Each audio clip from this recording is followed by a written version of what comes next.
Hi guys, today I'm going to teach you how to make a candy cane coaster. Find yourself some 100% cotton clothesline. This is the one that I found on Amazon, and I've written down how much you need. You need about 75 inches to make the small coaster that I just showed you. You need 2 strips with the fabric cut about 1/4 inch to 3/8. You're going to need a glue stick, wonder clips, and you're going to need a zigzag function on your machine, and I liked the width to be a minimum of 4.0 for the zigzag. This one was 75 inches. And I think it's about 4 inches. It's the perfect size for a cup or a mug. Perfect size. So let's get started. Got the end cut, and you'll notice that it wants to fray. So this is where a washable glue stick comes in handy. So get your strips that you've cut, 1/4 inch to 3/8 inch. It's okay if it frays, this is all okay. So take the end of this, stick a little glue, fold it over to something like this, tight, okay? And then stick another dab of glue and start winding it to kind of close in the edge of that rope. This is okay if it's not perfect, because this is really going to be zigzagged into the project, so you know, just do the best you can. No need to be perfect. There you go. That's fine. Take a wonder clip and just hold that. And this is one width of fabric. You don't need to attach the two. Just at the end, just sort of add it. Doesn't need to be sewn. So from here, I'm going to start winding it to make a pattern like a candy cane, like this, and every few turns take a dab of glue,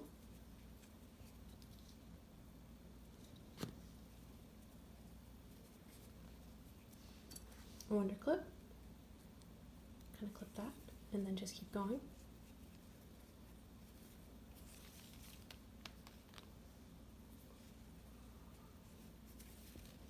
You can do this at the machine, but I really recommend doing this now, because once you get to the machine, it'll go so quick if you don't have to stop and twist. So I stuck a little glue there, so I'm going to stick that. And this glue is perfect for the machine. It won't gum up your needle. And when you're sewing this, I would use a bigger needle. 16 is good. 14 is good. I wouldn't use your regular quilting needle. Use something a little fatter.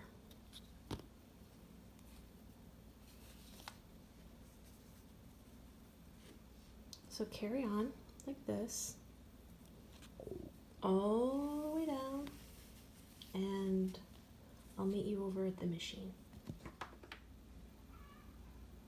Hi guys, I'm back. I'm at the machine. My hens are laying eggs, and we're letting you know about it. So sorry for the background noise if you can hear them.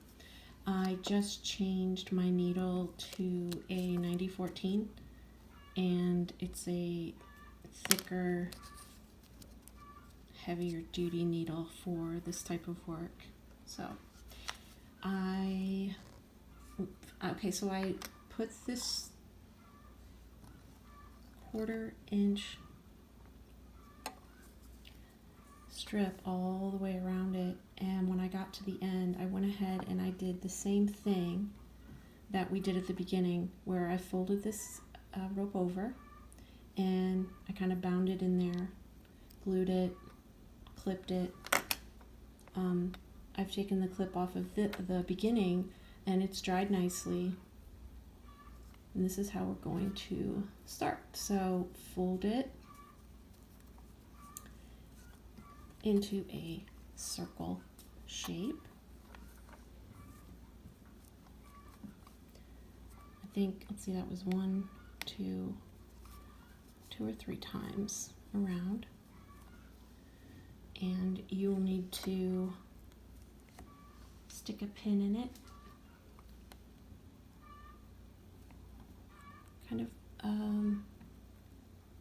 down the middle if you can get it there, straight across like that, and we're ready to sew.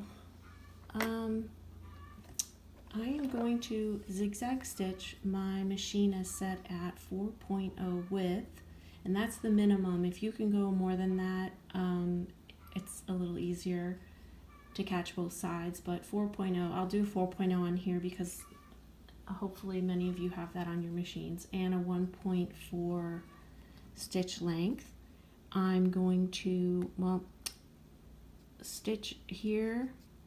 I'm going to go down and stitch back, and hopefully that'll grab most of this middle so that we can go ahead and get started over here, but we need to secure this middle. So I'm going to go up until this pin, and then I'm going to pull the pin out. I'll go down here and then I'll stitch back again.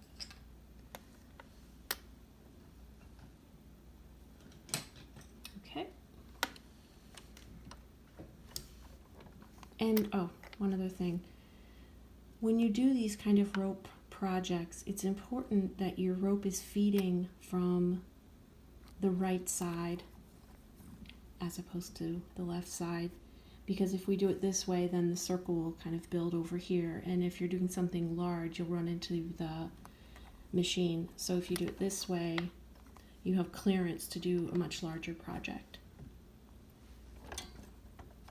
So when you put your presser foot down on such a thick thing, you notice that the back of the foot is dropping down. That's not a great position to start. You need to have this foot level. So what I do is I'll take something behind it. Then when I put my foot down, you see how it's level now? That's a much better position to start your machine. This is not in the needle, it's just making the foot level. So if you feel nervous about going through all these layers, go ahead and hand crank if you need to. I've done this a few times, so I know my machine's okay. It's loud because it's so many layers, but it's good. It works. So I'm gonna zigzag up until I get close to that pin. There we go, one more time. I've gotten there, so now I pull this out. And I like to use something to kind of hold it in there tight.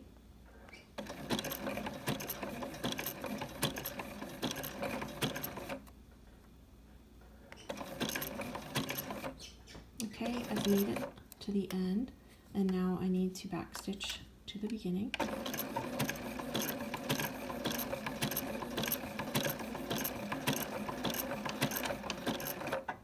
Alright, I think I made it back there. I'm going to turn it, and now this is the part where I need to start attaching it. Again, my foot's very uneven, so I'm going to give it a little help back there. Now the trick is to grab both sides of the rope, and I find that if you land your foot over here on the right side, and then lift your presser foot and turn your piece. It's a little easier and helps you to grab both sides in the turn. So at this point, it is very slow going. You just take your time, turn it, do a few stitches at a time, turn it,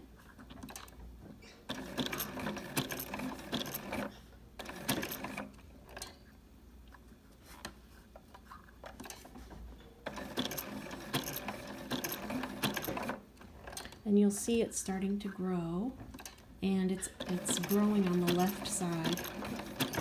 So we could make this much bigger because we're not going to run into the bed of the machine.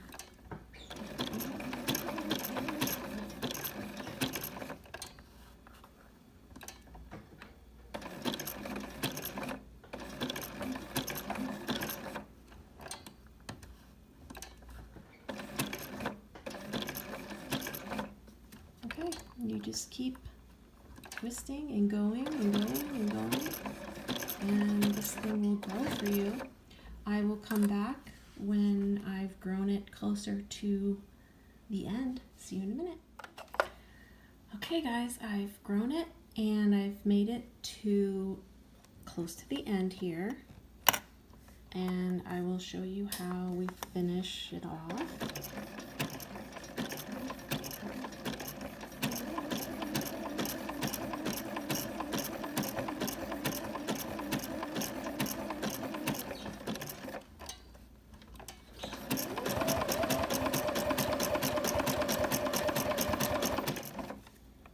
I'm going to take off the last clip.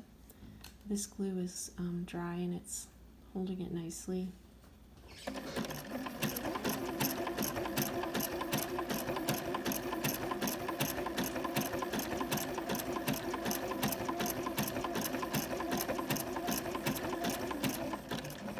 Now I want to keep this close, so I'm going to use my poker.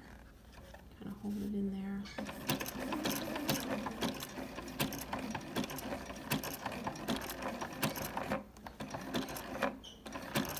Okay, I've made it to the very end. I'm going to back stitch.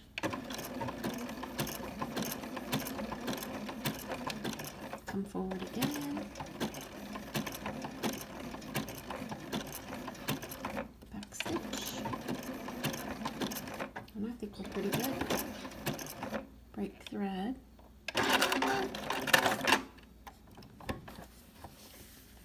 There we go. Now we can go through and clip off any big pieces of fraying. I don't usually go again around the outside, but you definitely could if you were nervous about the fraying. But yeah, so that's it.